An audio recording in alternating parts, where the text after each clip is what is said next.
Oi, pessoal. Então, continuando, o conceito de pós-modernidade. Eu tô seguindo os slides da aula 3, Sociedade da Aceleração Estética da Vida, baseada no texto do Lipovetsky. No vídeo anterior, a gente falou sobre o conceito de modernidade, e nesse eu vou falar sobre o conceito de pós-modernidade. Então, a pós-modernidade começa com a falência progressiva dessa ideia de que a ciência vai resolver todos os nossos problemas na Terra. Então, não resolveu. A gente sabe que não, porque as questões humanas, elas são muito mais profundas, elas são de outra ordem, né? Não são problemas técnicos, né? Não é tipo, vamos ligar para a assistência técnica e resolver todos os problemas da humanidade, né? Não é por aí.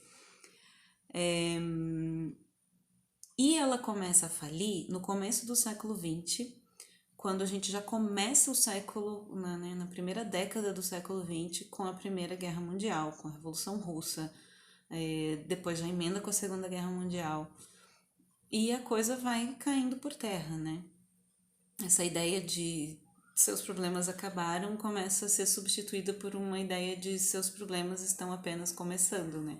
E veja que a Segunda Grande Guerra ela já traz novidades tecnológicas, né, que são muito potentes, né? Então a gente já tem aí uma bomba atômica, a gente já tem aviões e destruição de cidades inteiras que são bombardeadas, civis morrendo até o final da Primeira Guerra, a gente ainda tinha pessoas que, né, se vestiam de soldado, iam lá, entravam nas trincheiras, lutavam, né, enfim, né, havia um exército destinado para isso, né. Na Segunda Guerra Mundial a gente já tem, né, todo mundo está sujeito a morrer, a perder tudo, a ser bombardeado, a desaparecer, evaporar, enfim.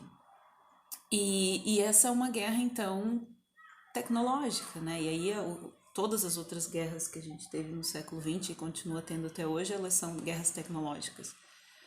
E a gente começa a se questionar, começa a criar um mal-estar, assim, sabe? Tipo, será que a modernidade que surgiu com a ideia de resolver todos os problemas do ser humano, que a gente vai ver mais pra frente que todos os problemas do ser humano são essencialmente o mesmo, um problema. Fica aí para vocês pensarem qual é o problema do ser humano principal de todos e que todos nós temos. Mas enfim, então essa modernidade que surge com essa promessa assim de resolver não resolve, pelo contrário, cria outros, né? Outros inclusive muito mais cruéis e muito piores, né? A mesma ciência que cria a cura cria a destruição, né? Então, o homem pós-moderno, meio machista isso, né? A sociedade pós-moderna, ela já começa com esse pessimismo, com esse ceticismo, essa dúvida, né? Será que a gente está resolvendo ou criando mais problemas, né? E também com essa solidão, porque veja que o homem medieval ele ainda tinha a possibilidade de acreditar numa salvação divina, né?